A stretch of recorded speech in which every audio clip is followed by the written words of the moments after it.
Gas cylinder. আজিকালিৰ দিনত হয়তো আমাৰ সকলোৰে ঘৰত গেছ চিলিণ্ডাৰ আছে আৰু আমি যেতিয়া এটা চিলিণ্ডাৰ এজেন্সিলৈ আমি ক্ৰয় কৰিবলৈ যাওঁ তেতিয়া সাধাৰণতে আমি কেইটামান বস্তু আমি মন কৰোঁ আৰু সেইটো এক নম্বৰটো হৈছে যে চিলিণ্ডাৰটোৰ আমি লিকেজটো চেক কৰোঁ যে চিলিণ্ডাৰটো লিক আছে নেকি। দুই নম্বৰতে আমি চেক কৰোঁ তাৰ ৱেইটটো, যে চিলিণ্ডাৰটো যিমানখিনি ৱেইট থাকিব লাগে সিমানখিনি ৱেইট আছেনে নাই, এইখিনি আমি মন কৰোঁ। তাৰ উপৰিও আৰু এটা কথা জনাৰ আমাৰ অতি দৰকাৰ, মন কৰা দৰকাৰ, আৰু সেইটো হৈছে চিলিণ্ডাৰটোৰ এক্সপায়াৰ ডেট, মানে আমি চিলিণ্ডাৰটো কেতিয়ালৈকে ব্যৱহাৰ কৰিব পাৰিম। এই কথাটো হয়তো প্ৰায়বিলাক মানুহে এইটো মন নকৰে যে চিলিণ্ডাৰটো কেতিয়ালৈকে এক্সপায়াৰ ডেট কেতিয়ালৈকে আছে, সেইটো হয়তো প্ৰায়বিলাক মানুহে আমি মন নকৰোঁ, এইটো আমি মন কৰিব লাগে। চ' আমি এটা চিলিণ্ডাৰৰ কেনেকৈ আমি এক্সপায়াৰ ডেট আমি গম পাম, যে কেতিয়ালৈকে আমি চিলিণ্ডাৰটো ব্যৱহাৰ কৰিব পাৰিম, সেইটো আমি কেনেকৈ গম পাম।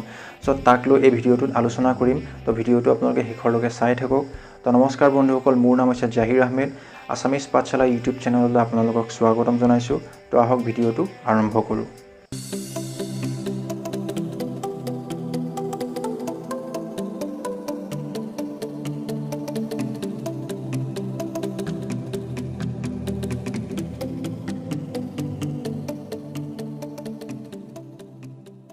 আমি যদি আমাৰ ঘৰৰ চিলিণ্ডাৰটো মন কৰোঁ তেতিয়াহ'লে আমি দেখিম যে চিলিণ্ডাৰটোত যিটো ওপৰত এডাল ৰিং থাকে, সেই ৰিংডালত 3ডাল হেণ্ডেল লাগি থাকে আৰু সেই 3ডাল হেণ্ডেলত মেইন চিলিণ্ডাৰটো এটাচ হৈ থাকে।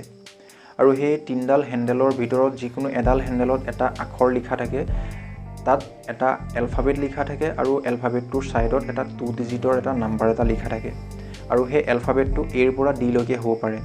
তো কিছুমান চিলিণ্ডাৰত এ লিখা থাকে, কিছুমানত বি, কিছুমানত চি, তো কিছুমানত ডি, আৰু ছাইডত এটা 2 ডিজিটৰ নাম্বাৰ লিখা থাকে। আৰু ইয়াত এ মানে হৈছে জানুৱাৰী টু মাৰ্চ, আৰু বি মানে হৈছে এপ্ৰিল টু জুন, আৰু চি মানে হৈছে জুলাই টু ছেপ্টেম্বৰ, আৰু ডি মানে হৈছে অক্টোবৰ টু ডিচেম্বৰ।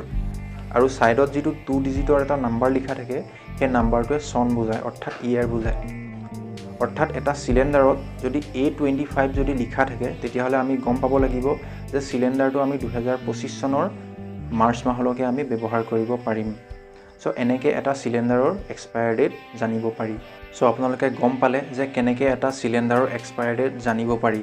চ' নেক্সট টাইমৰ পৰা আপোনালোকে যেতিয়াই এজেন্সিলৈ এটা চিলিণ্ডাৰ আনিবলৈ যাব, যে নিশ্চয় আপোনালোকে মন কৰিব, এইটো কথা মন কৰিব যে চিলিণ্ডাৰটো এক্সপায়াৰ ডেট কেতিয়ালৈকে আছে।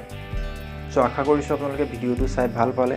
যদি ভিডিঅ'টো চাই ভাল পালে তেন্তে ভিডিঅ'টো লাইক কৰিব, যিমান পাৰে শ্বেয়াৰ কৰিব আৰু কমেণ্ট কৰিব নাপাহৰিব। আৰু চেনেলটো যদি নতুনকৈ আহিছে তেন্তে চেনেলটো ছাবস্ক্ৰাইব কৰিবলৈ নাপাহৰিব।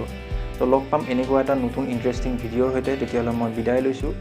জয় হিন্দ, জয় আই অসম।